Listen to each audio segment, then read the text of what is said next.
Essa é Bia. Ela recebeu uma proposta para participar de desfiles na cidade grande com todas as despesas pagas. Bia se encantou, ia ficar famosa, mas essa história tem outro lado. Chegando lá, ela recebeu a conta que deveria pagar e foi obrigada a trabalhar em regime de exploração sexual. Bia foi vítima de tráfico de pessoas. Desconfie de propostas encantadoras e busque informações antes de embarcar nessa.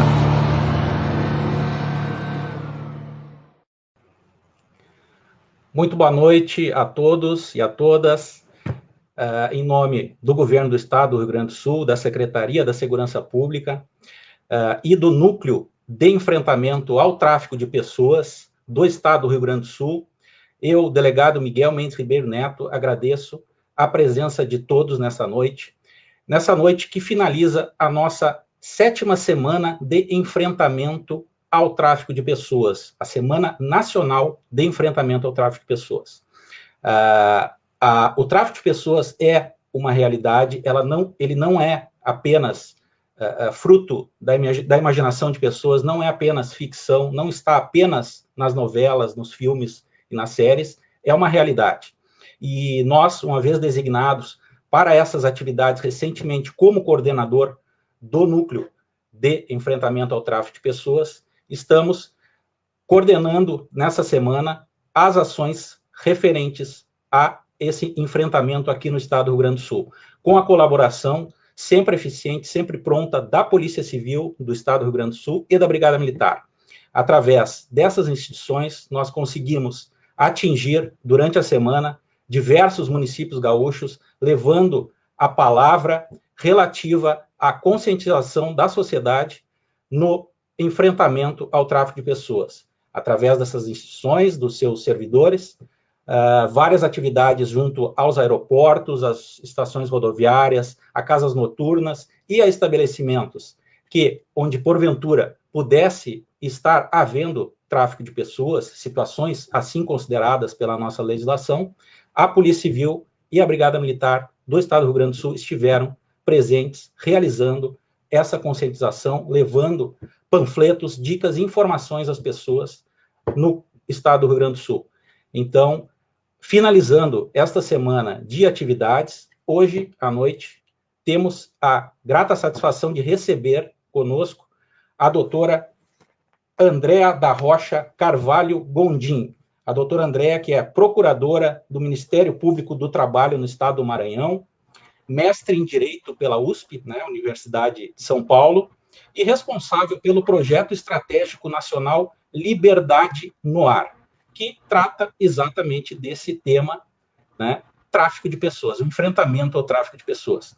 Doutora Andréa, boa noite, seja muito bem-vinda. Em nome de todos, agradecemos a sua presença no encerramento dessa semana aí de enfrentamento ao tráfico de pessoas, representada aí pelo que eu vejo aí que a senhora ostenta aí o coração azul, que certamente a senhora vai nos explicar aí essa simbologia, e agradecendo em nome de todos a sua presença, desde já passamos a palavra à senhora, agradecendo a sua presença e dizendo da honra que temos em recebê-la nesta noite. Muito obrigado, doutora Andréa. Seja bem-vinda, a palavra é sua. Boa noite a todas as pessoas presentes. A honra é toda minha, eu que agradeço o convite, e eu faço na pessoa do Dr. Miguel Ribeiro Neto e da Joyce, da Coetrai. Fico imensamente honrada de poder compartilhar um pouquinho dessa experiência no combate ao tráfico de pessoas com vocês. Nesta que é a 7ª semana de combate ao tráfico de pessoas aí no Rio Grande do Sul, então mando um pouquinho do calor daqui para vocês que estão aí com neve, vi que nevou em Gramado, então tá uma farra aí, mas manda um pouquinho do calor aqui do Nordeste para vocês. Falar nos desafios do combate ao tráfico de pessoas é algo que me é muito caro, porque quando a gente pensa nessa temática, a gente pensa na necessidade de atuar em rede. E o que seria essa rede?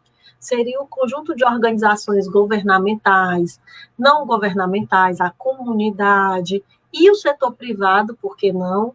E as organizações setoriais, Então,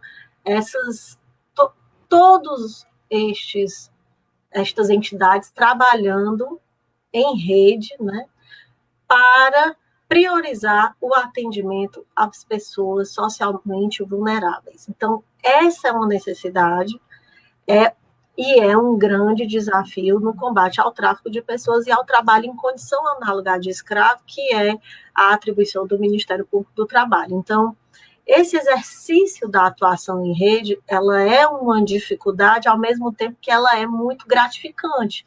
A gente precisa saber superar esse desafio para poder avançar como ideia de Estado, né, política pública de Estado, e pensar para além de uma gestão ou de outra, pensar realmente onde é que a gente quer chegar, que é o que nos une, o combate a algo tão vil, tão abjeto como o tráfico de pessoas e o trabalho em condição análoga de escravo. Então, esse exercício da atuação em rede, ele é a melhor alternativa para otimizar os recursos, que são poucos, né? Então, os recursos orçamentários, os recursos humanos, os recursos materiais, e, assim, garantir que com essa economia a gente possa realmente dar acesso aos usuários que precisam de serviços socioassistenciais. Então, há uma necessidade muito grande de desenvolver ações complementares e não concorrentes. Então, se um parceiro desenvolver uma cartilha, o outro desenvolver um vídeo, o outro desenvolver uma tirinha, e o outro consegue estruturar uma boa apresentação, então por que não unir todos esses parceiros, doutor Miguel, e cada um trabalhar no que já vem fazendo e aprimorar, em vez de cada um desenvolver uma cartilha, aí vem o outro, cada um desenvolve um vídeo, aí vem o outro, cada um desenvolve um... E isso demora muito. A gente que é do setor público, a gente sabe o quanto é difícil a produção de materiais, né, de ações. Então, é também um desafio desenvolver essas atividades que são complementares, com conexão, evitando a fragmentação e sempre atendendo ao princípio constitucional que nos é muito caro, que é o princípio da eficiência, né? Para muito além também, que é o nosso vetor maior, norte, a dignidade da pessoa humana. Então, com tudo isso, a gente tenta alcançar os ditames constitucionais. E a interlocução entre as políticas públicas, evitar discussões estéreis de setores públicos que possuem uma única diretriz, às vezes até mesmo antagônicas, e esquecendo o problema maior, que é o combate ao tráfico de pessoas e o trabalho em condição análoga de escravo. Então, se eu puder citar alguns dos desafios para o combate ao tráfico de pessoas hoje, em relação às políticas que são realizadas, eu vejo isso. A gente tem que reconhecer políticas setoriais na saúde, na assistência, no trabalho, na previdência, como fundamentais para a reinserção das pessoas que vivenciaram o tráfico de pessoas e o trabalho em condição análoga de escravo. Então, a gente tem que fazer isso da melhor maneira possível, de uma maneira que eu entendo que deveria ser otimizando recursos e atuando de forma complementar. E aí, passado esse momento inicial, eu ressalto que o Liberdade no Ar, ele surgiu com esse objetivo. Então, a gente pensa em ações que são complementares, a gente conclama todos os parceiros a aderirem, o Estado do Rio Grande do Sul, a Coetrai, através da Coetrai, né? Então, de aderir ao projeto pensando em ações complementares, de desenvolver ações de capacitação. Aí, o Liberdade no Ar, ele pensa em duas frentes. Ele foi inicialmente gestado para a comunidade aeroportuária, e pensando na comunidade aeroportuária, ele surgiu de uma inquietação de perceber que pessoas ainda não eram traficadas, muitas pessoas por falta de informação e reduzidas à condição análoga de escravo, e a partir de uma notícia extraída do jornal da BBC, a gente viu o quanto uma comissária de bordo treinada, ela conseguiu evitar que uma pessoa fosse traficada. Então, veio um start de pensar, poxa, se a aviação conecta pessoas, antes da pandemia, mais de 4 bilhões de passageiros ano, da mesma forma que tem um lado maravilhoso disso, que é essa conexão, também tem um lado que não é tão bom, que é, às vezes, transportar pessoas contra a sua vontade. Então, a gente pensou que qualquer atuação que a gente fosse fazer relacionada ao eixo da prevenção, o senhor sabe que tem a prevenção, a repressão e a assistência à vítima. Então, pensando na prevenção, a gente, para comunicar um local que seria necessário atuar, seria a comunidade aeroportuária. E foi assim que o Liberdade no Ar surgiu. A gente já está com as capacitações hospedadas na intranet da Infraero, aberta a todos os trabalhadores da comunidade Infraero. Então, a gente pede para que quem conhecer alguém estimule a participar dessa comunidade. Então, a Coetrai aí no Rio Grande do Sul, por favor, nos dê uma ajudinha com o aeroporto. A Frapol, aí no Rio Grande do Sul, já aderiu, os vídeos já estão passando nas telas de aviso de voo da Frapol. Ela foi uma das primeiras concessionárias, além da Infraero, a aderir. E aí a gente pensou assim que, para o tráfego internacional, o setor aeroportuário era muito importante, mas a gente também precisava pensar no tráfego interno, de trabalhadores que são levados da região norte para sul, da nordeste para o sudeste. Então, pensando nisso, a gente expandiu o projeto, e esse primeiro vídeo que teve na introdução, ele é passado nas telas de aviso de voo de Guarulhos, Galeão, Confins, Viracopos, todos os aeroportos da Infraero, Frapol. Então, no Rio Grande do Sul, eles já estão sendo veiculados, e aí, com a expansão, a gente expandiu para o setor rodoviário. No final da live, a gente vai mostrar um exemplo adaptado para o setor rodoviário, e é isso, o projeto, ele busca essas duas frentes, né? Primeiro, informar o passageiro e mostrar que essa temática não é saída de um roteiro de filme ou de novela, que ela acontece na vida real, e colocar aquela pulga atrás da orelha, e, ao mesmo tempo, capacitar a comunidade aeroportuária para essa temática. Com a pandemia, a gente acabou precisando se reinventar. Então, o Liberdade no Ar, ele para além do sentido do no ar de comunidade aeroportuária, ele ganhou a ideia de veicular uma temática online. Então, a gente realiza, no mês de julho, uma websérie. Esse ano foram 18 episódios, mais de 10 mil acessos, com acessos de mais de 8 países diferentes. Então, foi um sucesso absoluto. A gente sabe o quanto é difícil fazer live. A gente está fazendo aqui a gente vê a dificuldade desse engajamento. A gente tinha mais de 200 pessoas presentes diariamente e participando ativamente no chat, e mais de 500 acessos diários. Então, foi realmente um verdadeiro sucesso. Então, o projeto foi se expandindo, ressignificando, e a cada parceiro que aderia ao projeto, vinham novas ideias, e ele foi crescendo nessa proposta justamente de otimizar esses recursos, de superar essa dificuldade, para a gente trabalhar de forma complementar. Então, cada parceiro que adere ao projeto, ele diz: olha, eu já tenho esse material, eu quero ajudar com isso, eu posso fazer isso, eu posso disparar isso na minha rede de e-mails para os trabalhadores, eu posso disseminar os vídeos nas redes sociais. Então, todos que querem contribuir e trabalhar pensando nessa interseccionalidade, nessa complementariedade, é o que a gente tenta fazer, sempre objetivando uma causa maior, que é o combate ao tráfico de pessoas e ao trabalho em condição análoga de escravo. Então, a gente vem realmente fazendo uma forte atuação no Brasil todo. O projeto é nacional. No Mato Grosso do Sul, por exemplo, a gente já expandiu para o setor rodoviário.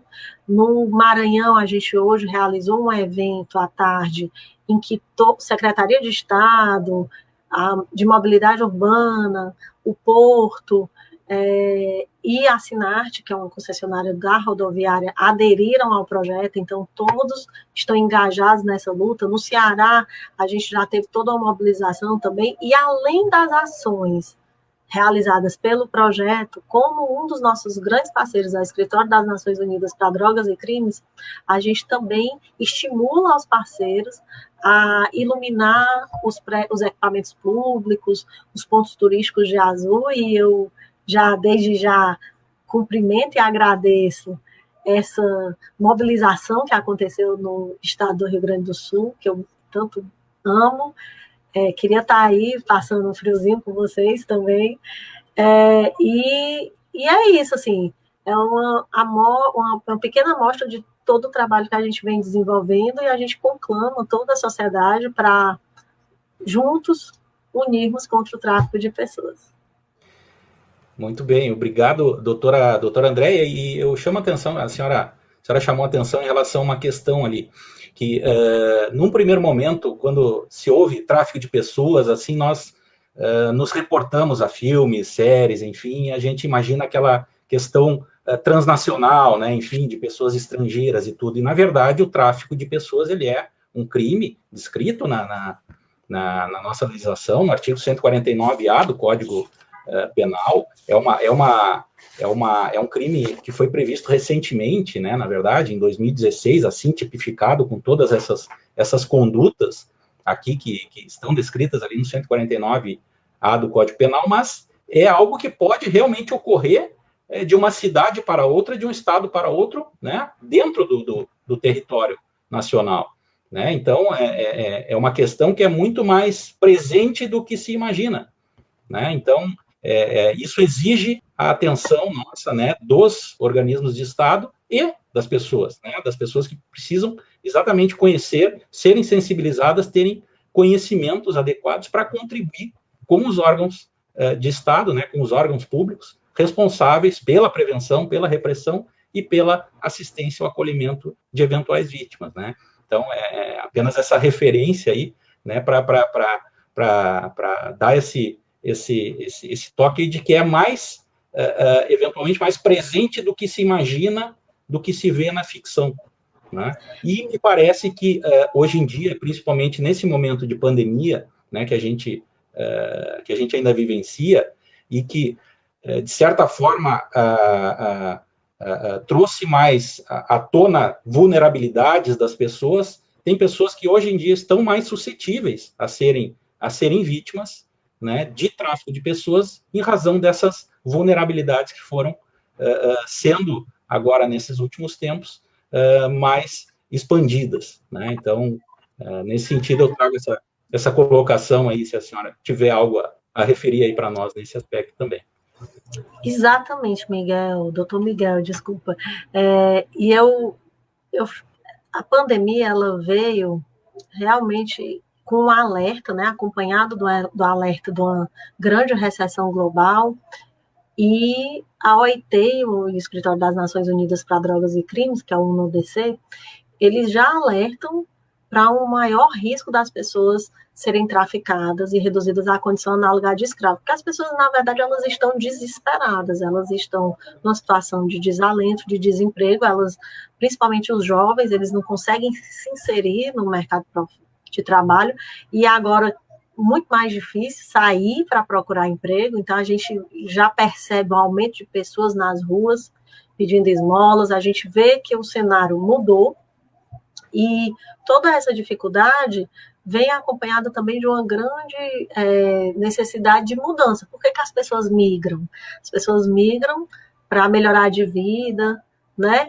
Para melhor condição de trabalho, e aí você está desempregado num local sem perspectiva, vem uma proposta de emprego, e você acredita que aquilo ali vai mudar a sua vida, você vai viajar, vai conhecer o mundo, e ainda vai conseguir mandar dinheiro para sua casa. Então, a gente fica muito preocupado com o agravamento desse cenário, porque é muito mais fácil, o cenário acaba sendo um cenário favorável para que esse tipo de conduta aconteça, e o que a gente quer alertar, e além de alertar, fazer com que a sociedade treine o olhar para essas narrativas.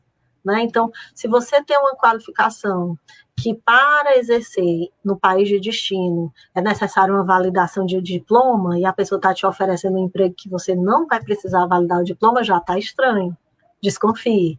Se você é levado, que acontece muito em relação ao tráfico interno de trabalhadores, para trabalhar na colheita de uma determinada safra, você não sabe quem é o empregador, você não sabe a localidade, você está indo ali com os amigos, porque o outro amigo está oferecendo, você não sabe nada sobre o local onde você vai prestar serviço, desconfie. né? Então, assim, são noções básicas, mas que, infelizmente, a gente vê ainda muitos trabalhadores, quando são resgatados, de nem saberem precisar para quem trabalhavam, porque eles só sabiam informar quem foi a pessoa, o aliciador.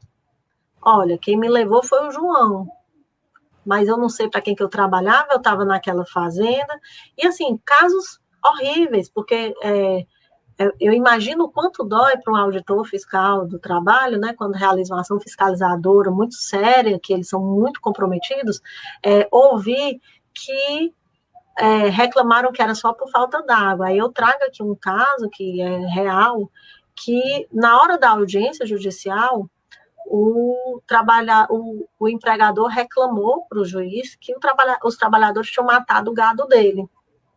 E aí o juiz se espantou e perguntou, mas como que matou seu gado?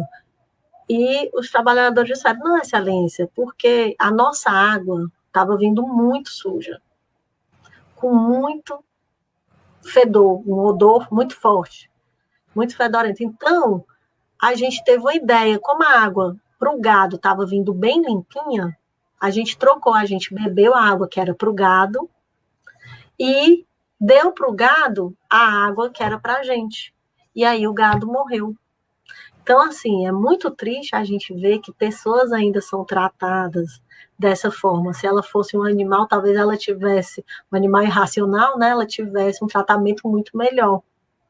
E aí, isso eu lanço a reflexão para a gente perceber como essas ações fiscalizadoras são realizadas de forma muito séria, atentas a tudo isso, sem perder de vista que aquilo ali é um comércio, é uma empresa, então ela tem que garantir isso, a dignidade da pessoa ela não deve ser reduzida porque ela está dentro do estabelecimento ou fora, e tem que ser reconhecido como ser humano, com toda a dignidade e respeito à saúde, à vida, à liberdade.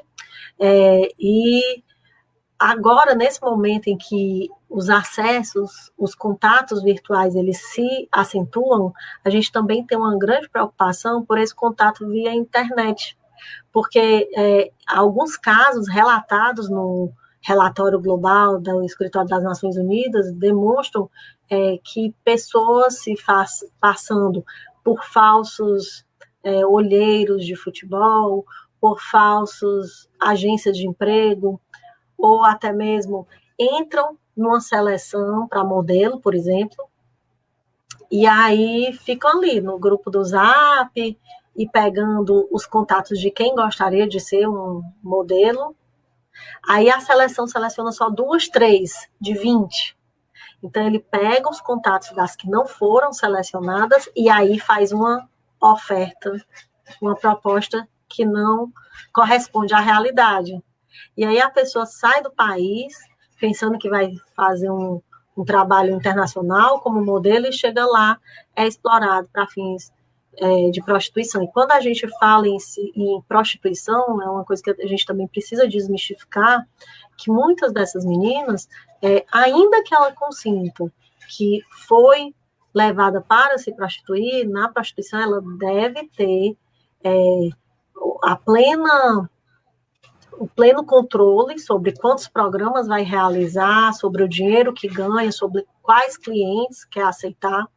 E quando ela se vê em outro país, com a dificuldade já natural do idioma, sem uma rede de assistência familiar ou de amigos, e ela se vê sem documentos, com retenção de documentos, com servidão por dívidas, e é obrigada a fazer o número de programas 30, 40, 50, muito superior ao que ela gostaria, com pessoas que ela não gostaria, isso deixa de ser apenas a prostituição para ser uma exploração para fins de trabalho escravo ou escrava sexual. Então, a gente precisa treinar o olhar para essas narrativas, compreender que, muitas vezes, às vezes, a próprio atendimento, a pessoa vem dopada, e aí diz, não, ela diminui a vítima e passa a estigmatizá-la, quando, na verdade, ela tem que ser tratada como uma vítima e merecer toda a atenção do Estado. Então, a gente tem preocupação muito grande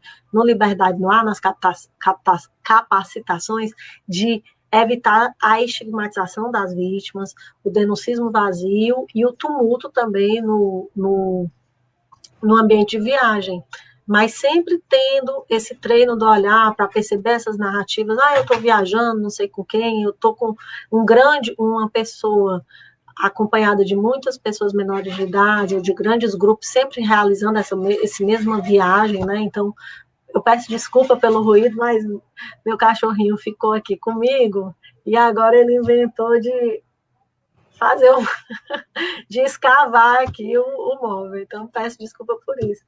Enfim, a gente precisa estar muito atento a esses sinais e perceber a sutileza dessas narrativas para realmente treinar o olhar para o que é o tráfico de pessoas, para o trabalho em condicionalidade de escravo, e não diminuir, porque muitas dessas pessoas, elas desaparecem, às vezes é tratado como sequestro, né? Às vezes é tratado como um cárcere privado, e como uma sonegação, simples sonegação de direitos trabalhistas, mas quando a gente une toda a narrativa, a gente percebe que, na verdade, houve um aliciamento para fins de redução ao trabalho em condicionalidade de escravo. Exato, e muitas vezes essas pessoas desapareceram e, na verdade, muitas vezes já estão mortas, né, na verdade. Então, essa é a infeliz situação, né? Doutora Andréa, muito obrigado mesmo pela sua presença, pela sua disponibilidade, estar aqui conosco essa noite. Sabemos que a semana foi cheia, né, para a senhora, né, a Semana Nacional de Enfrentamento ao Tráfico de Pessoas. A senhora, como especialista no assunto, né, como gestora responsável por esse projeto estratégico nacional, né, o Liberdade no Ar, certamente foi muito requisitada e nos brindou, né, nessa noite, né, com a sua gentileza de estar aqui conosco tratando desse tema, né, que é sempre importante aí que a gente tenha conhecimento, que a gente consiga sensibilizar as pessoas para que elas exatamente passem a ter um olhar mais atento e contribuam com as autoridades, né, com o Estado, com o poder público, para que o poder público possa atuar de forma efetiva, de forma eficiente, né, como bem a senhora referiu anteriormente. Agradecendo também a Vânia, aqui que nos brinda aqui com a sua atuação aqui com a linguagem brasileira, né, de sinais, né, e agradecendo a presença de todos, né, vamos encaminhando aí o encerramento, né, que agora nós teremos aí a exposição de um vídeo aí que a doutora Andréa também nos repassou aí para encaminhar a finalização dos nossos trabalhos, encerrando a nossa 7ª Semana Nacional de Enfrentamento ao Tráfico de Pessoas aqui no estado do Rio Grande do Sul. Doutora Andréa, muito obrigado, e muito obrigado pela audiência de todos que nos assistiram, que participaram aqui conosco. Uma boa noite, um bom final de semana e saúde a todos. Eu que agradeço. Obrigada. Essa é Lúcia. Lúcia é do interior e recebeu uma proposta para trabalhar como babá na capital. Lúcia se encantou, teria até carteira de trabalho assinada, mas essa história tem outro lado. Lúcia foi submetida a trabalho escravo, mas sem salário, não podia voltar para sua cidade. Lúcia foi vítima de tráfico de pessoas. Desconfie de propostas encantadoras e busque informações antes de embarcar nessa.